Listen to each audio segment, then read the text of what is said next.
Good afternoon, ladies and gentlemen. It is a pleasure to be here today. My name is Donna Hicks. I serve in the House of Representatives, and I have Representative Phyllis Henderson here with me today. Several months back, I met a rising star when I was in D.C. at a pro-life event. It was Miss Carly Fiorina. I gave her my card that night, and I said, Carly, if you decide to run, call me. And so early on, I came out in support for this lady because I believe in her message. She is a wonderful, wonderful candidate. I think she can make it. Thank you so much, and good afternoon, Donna. Thank you. I have been so blessed by Donna's support. Can you all hear me in the back? Louder. Okay, can you hear me now? I can't do much louder. I mean, I can knock Hillary out, but I can't talk much louder.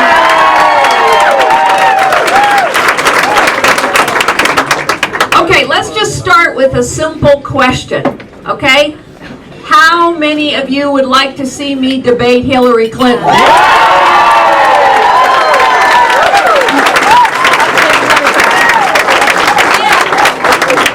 So you know there's only one way you're going to see that happen, right? There's only one way you're going to see that happen. I got to be the nominee of this party, and to do that, I need every single one of your help and your support. So thank you for being here today. Now, can I count on you all? Do you want me to see me debate Hillary Clinton or not?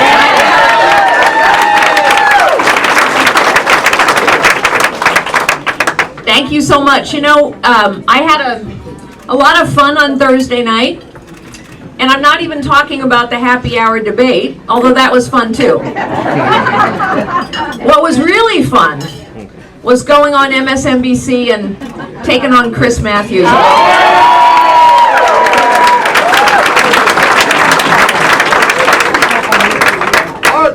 Give him hell. Give him hell. Well, you know I do. And you know why? It's because of what I said in the debate. The reason I'll go take any question, debate anybody on any issue, is because we actually are in a fight now. We are in a fight for the character of our nation, for the future of our nation, for the future of so many Americans' lives. This is a fight we must win. Yeah.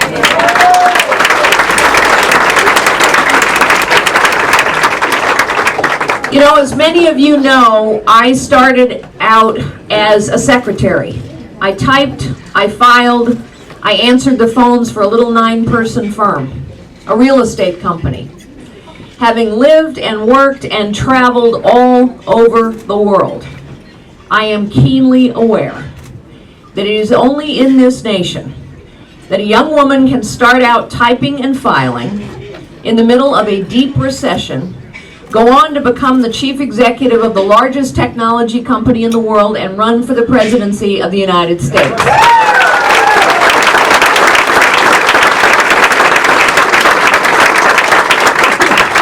And it's possible here because our founders knew something that my mother taught me many, many, many years ago on a Sunday morning in church. She was my Sunday school teacher that year. And as she stood in the front of her Sunday school class, she said to me and her other students, and she gave us a plaque that said this as well, so we would not forget. What you are is God's gift to you. What you make of yourself is your gift to God.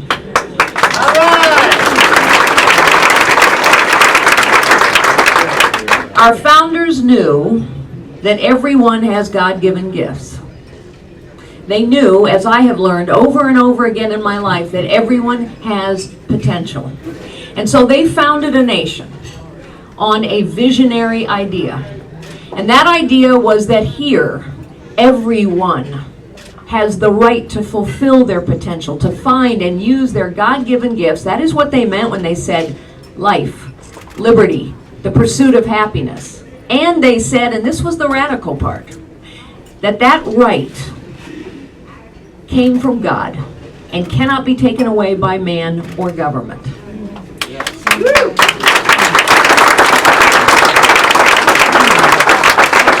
I am I'm running for the presidency of the United States because I believe we have come to a pivotal point in our nation. I believe we have come to a point in our nation where the potential of too many Americans and the potential of this extraordinary country is being crushed by the weight, the power, the cost, the complexity, the ineptitude, and the corruption of the federal government, and the professional political class has stopped doing anything about it.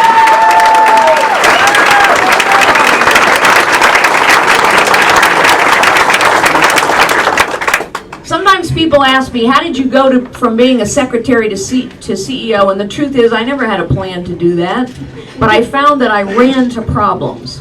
And every time I ran to a problem, I found people who knew how to solve the problem. They'd just never been asked. And so what I did was ask the questions, challenge the status quo, and actually implement the answers. I think the people of this great nation know the answers. I think what we need now is leadership and citizenship to take back our country and do what you know needs to be done. So let's talk very briefly about what you know and the vast majority of Americans know needs to happen. When I say the vast majority of Americans, 80% of Americans now believe we have a professional political class that is more concerned about the preservation of its power, its privilege, and its position than they are in getting anything done. And my goodness me, look at the facts. Whatever your issue, whatever your cause, whatever festering problem you hoped would be resolved by now, whether it's how we care for our veterans, the VA is a stain on our nation's honor, it has been that way for 30 years.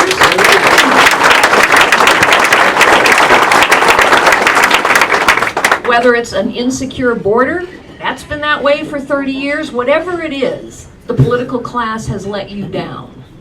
You know what needs to be done.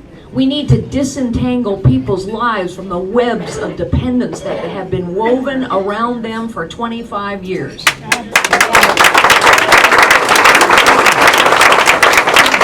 We need to get the real engine of economic growth in this country going and growing again. And you know what it is? It's not big companies. It's little companies, it's little businesses, it's family-owned businesses. I started out in a real estate firm. My husband, Frank, of 30 years, started out driving a tow truck in a family-owned auto body shop. It is small, family-owned, community-based businesses that create 2/3 of the new jobs in this country. They employ half the people. So when we are crushing them, and we are crushing them, we are now destroying more than we are creating. We're destroying more than a business. We're destroying opportunities for too many Americans. We know that we need to educate our children, and we know what that takes. It takes a good teacher in the front of the classroom. It takes an involved family and parent and involved community. In other words, we must now give every single parent a choice so every single child has a chance.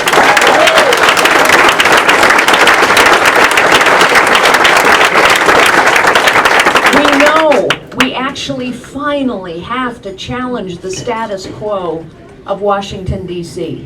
So let me tell you, on my first week in the Oval Office, I'm going to ask you citizens here in South Carolina, in Greenville, and around the country, I'm going to ask you a couple questions because I know you know the right answers.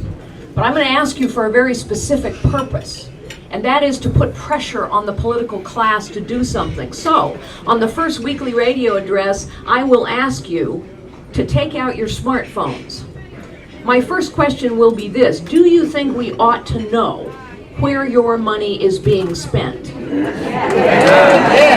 Press 1 for yes, 2 for no. This technology exists, ladies and gentlemen. We use it all the time. I'm going to use it to re-engage citizens in the process of their government. I might ask you another question.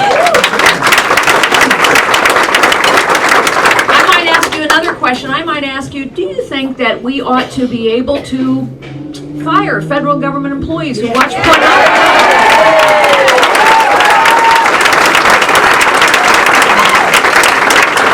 You know what? If you're a federal and government employee stuck in a bureaucracy and you're trying really hard to do a good job, There is no reward for that. And if you're sitting and watching pornography all day long, by the way, we get Inspector General reports on this all the time. Employees can watch pornography all day long and earn the same pay, pension, and benefits as people trying to do a good job. Press 1 for yes if you think that's a really bad idea, and we ought to be able to have consequences 2 for no.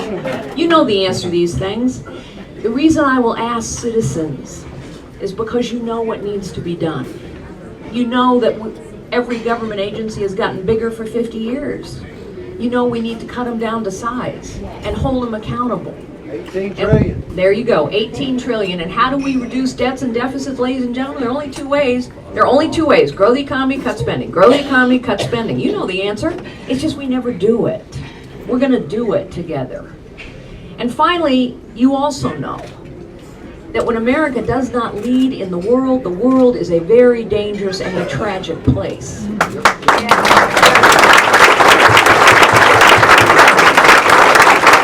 And so we must have the strongest military on the face of the planet, and everyone has to know it.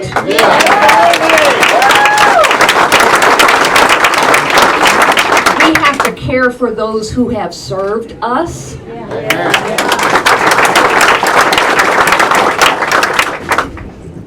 And we have to send an unmistakable message to allies and adversaries alike that the United States of America is back in the leadership business. And that means,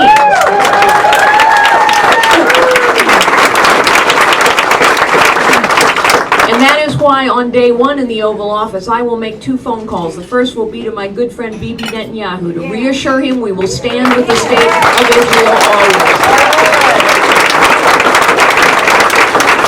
And the second will be to the Supreme Leader of Iran. I don't think actually he'll take my phone call, but he'll get the message. And the message is this: until and unless you open every nuclear and every military facility to, for real, anytime, anywhere inspections, we will make it as difficult as possible for you to move money around the global financial system. We can do that. We don't need anyone's permission to do it.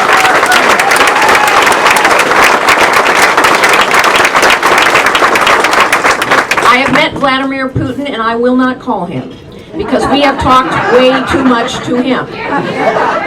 But he also will get the message, and the message is this: we are back in the leadership business. We will push back, so I will begin immediately rebuilding the 6th Fleet, rebuilding the missile defense program in Poland, moving troops around the Baltic states.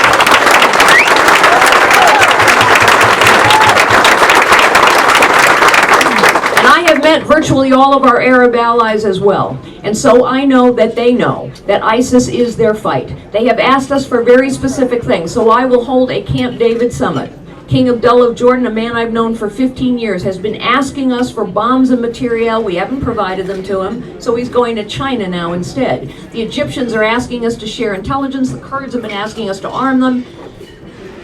At a Camp David summit, I will reassure our Arab allies that yes, this is their fight, but you will get leadership and support and resolve from the United States of America.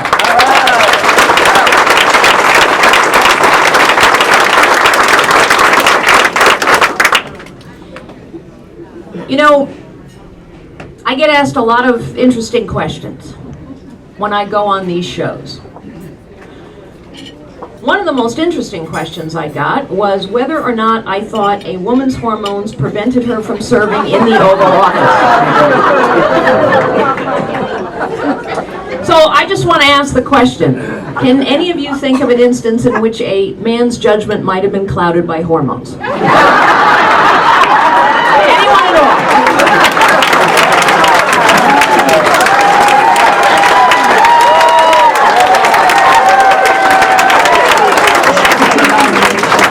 I was also asked another interesting question on The View.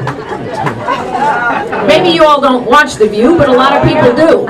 And you know, to win this election, we're not only going to have to unify our own party, but we're going to have to reach to those beyond the party. And so as I sat on The View, I had quite a great time. And one of their hosts, Rosie Perez, said to me, "You know, Carly, I'm not a Republican." I said, "Wow, I'm shocked, Rosie." "Why are you? Why are you?"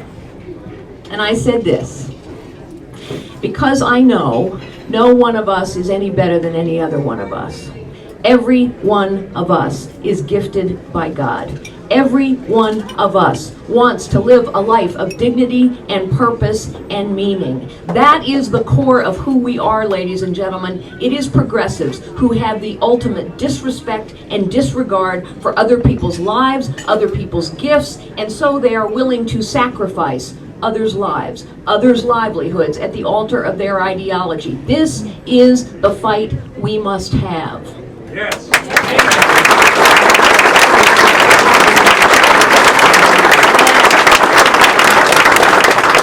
And I am prepared, with your help and support, to have that fight. Maggie Thatcher once said, at a pivotal point in her nation's history, a woman I admired tremendously, Maggie Thatcher once said, "I am not content to manage the decline of a great nation." Well, ladies and gentlemen, neither am I. We have been managing the decline of this nation for too long.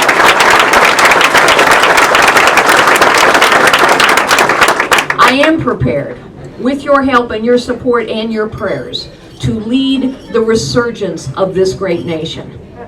We need a nominee who can win. And you know in your heart of hearts, you put me up against Hillary Clinton, I will win.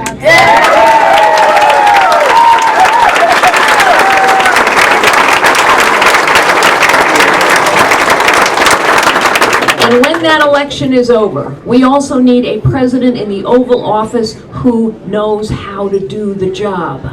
And that means we need a president who understands how the economy actually works, so we can get it going and growing again. She must understand how the world works and who's in it, and what the world expects and needs from us. She must understand bureaucracies and how to hold them accountable and cut them down to size. She must understand technology, because technology is changing our world. It is a fantastically powerful tool that can be used to do many things, including re-engaging citizens in the process of their government, but it is also a weapon that is being used against us. And most importantly of all, she must understand leadership, which in the end is not about power or position or title. A leader challenges the status quo, because a leader knows that her highest calling is to unlock the potential of others. And now we need a leader in the Oval Office who, with the citizens of this extraordinary nation, will lead the resurgence of this great nation. Thank you so very much, ladies and gentlemen. I will take questions if you have any.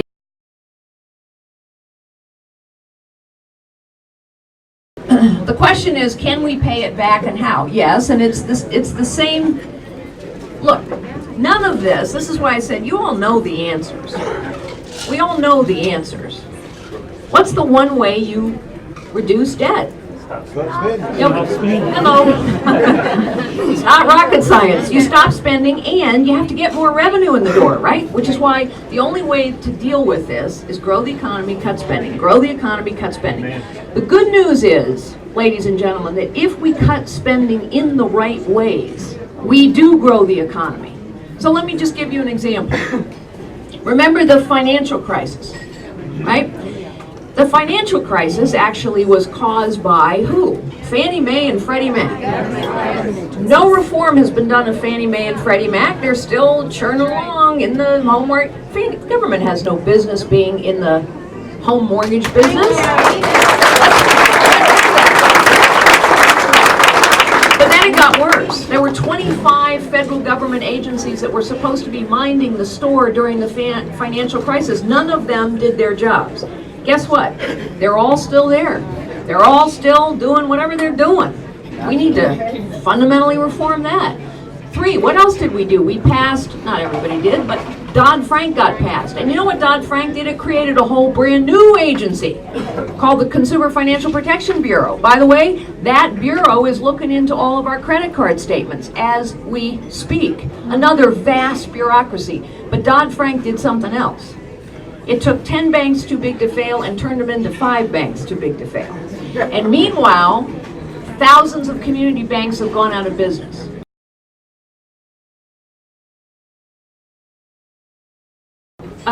So the question was about the Senate race in California and an endorsement by Sarah Palin and winning the primary. So first, that Senate race, obviously I lost the general election. If my husband Frank were here, he would say, he still says it occasionally, I just can't believe you lost to Barbara Boxer. But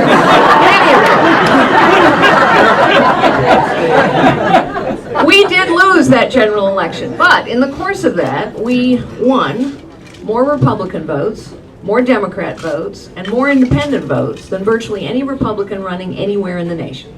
That's how big California is. I learned a lot in that race. I learned you have to unify a party, to your point, before you can go on. But running as a pro-life conservative in California, by the way, ladies and gentlemen, you don't do that unless you really mean it. Okay? Running as a pro-life conservative in California, I still won more Democrat and independent votes than a lot of Republicans around the nation. In other words, we don't have to change our principles to win. Now, why am I telling you all that? Because here's the other thing I learned. Ground games matter. When our people don't come out to vote, we lose. Yes. In California, yes, I won the primary. Sarah Palin's endorsement was hugely helpful, and endorsements matter hugely, and that's why I'm so appreciative for Donna and others here in this state. And I will be appreciative of any and all who are willing to step forward and endorse me. But what happened in California is what happened in our national election in 2012. The Democrats came out to vote and our people didn't.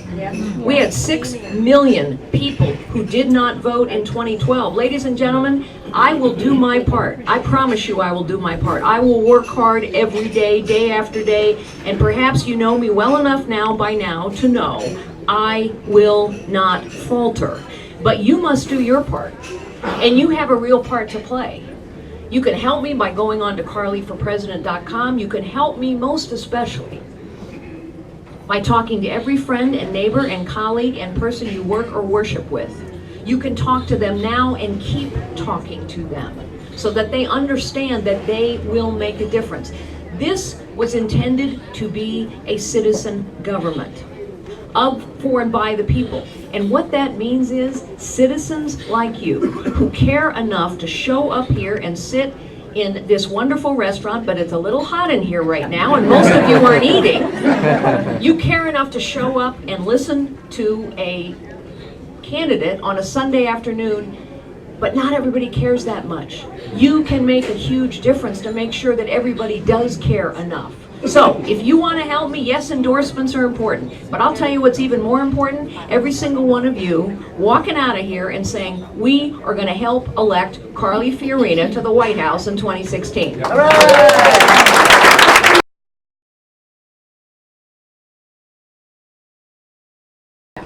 So the question was about TPA and TPP, and you know, as I said publicly at the time, several times, I said, look, I'm for free and fair trade.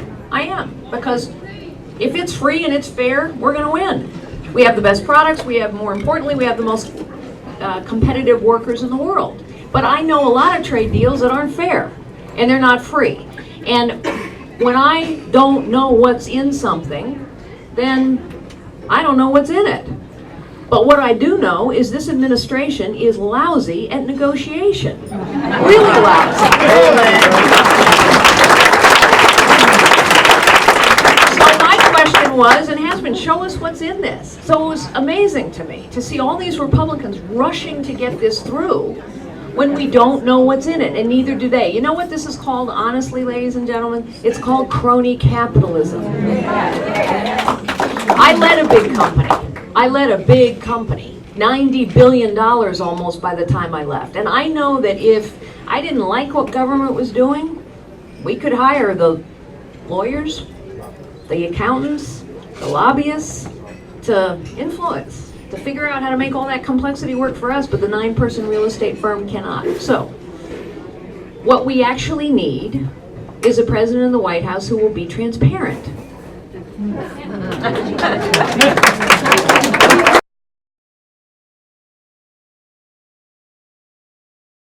What about the Iran deal? So, it's why I said the second phone call I would make would be to the Supreme Leader of Iran. You know, here's the terrible truth, ladies and gentlemen. Even if Congress succeeds in stopping this deal, and I hope earnestly that they will, because it will be a loud message around the world, to Iran, to our allies, as well as to the businesses in this country who want to rush in and make money in Tehran. But realistically, the rest of the world has already moved on. China and Russia were never on our side of the table, and they are rushing into that economy as we speak. Europe's moved on. And so it's critical that we stop the money flow, because Iran will use the money for terrible purposes. They already are. Let me just say, President Obama violated every rule of negotiation. That's why I know it's a bad deal. Forget the fact that we have secret deals. I mean, we do have secret deals. We now know Iran has a secret deal with the IAEA, and never mind, we're not going to have inspections. But the reason I know it's a bad deal is because he violated every rule. Rule number one, I've negotiated a lot of deals. Rule number one, know what your goals are, and do not sign a deal until your goals have been met. So he had very clear goals. We haven't met a single one. Rule number two, walk away from the table. And my rule is you got to walk away 3 times before you know you got a deal. Because unless you walk away, no one knows you really care about your goals. And rule number 3, you never celebrate a deal until you have the deal you want. So when President Obama walks into the Rose Garden and says, we have a strategic framework deal, what do the Iranians say? We got him. He's publicly committed, and they spent the next 4 months negotiating a better deal for themselves. So that's what we need to do. That's why I will make that phone call.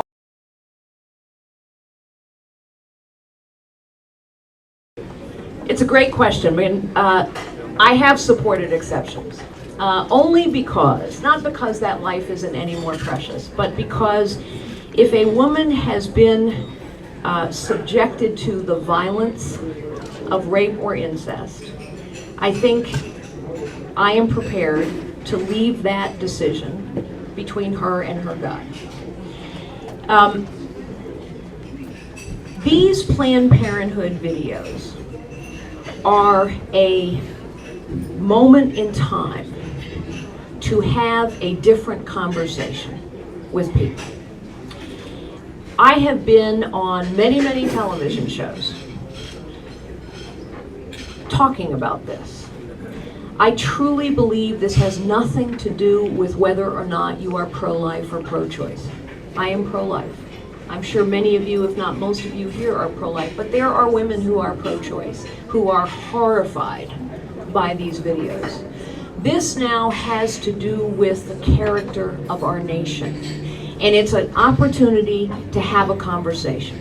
When we see Planned Parenthood employees picking over body parts while exclaiming, "Look, it's a baby," this goes to the core of who we are as a nation. And so I believe now, instead of, very honestly, sir, allowing the Democrats to tangle us up in these conversations about our extreme positions and what our exceptions are, we need to go straight to the heart of the extreme nature of the Democrat platform, which is, it is not a life until it leaves the hospital. We must go straight to the heart of the unbelievable disrespect and disregard for other people's lives, not just those unborn children's lives, but the mothers' lives. Planned Parenthood clinics are sitting in the middle of poor communities of color. This is a targeted activity. It always has been. And if you watch those videotapes, what you will find is they are pushing women into later and later term abortions so that they are more successful in harvesting body parts. This is the heart of the matter, ladies and gentlemen, and we cannot get distracted. We have to go straight at this. No, it's not about women's health. No, it's not about mammograms. No, it's not about pap smears. It is about regard for human life, both the unborn child's and the mother's. Ladies and gentlemen, I'm going to close, but I want to leave you with a last thought, if I may, before I come and shake as many hands as I can. Every wound we have in this nation, and we have many, we've talked about them, the wound of debts and deficits that sacrifice our children's future, the division between Americans. But every wound we have is self-inflicted. and every problem we have can be solved. And so I think every day about what this nation can be, what it will be, with your help. And I think of two of the most powerful symbols of our nation's democracy, Lady Liberty and Lady Justice.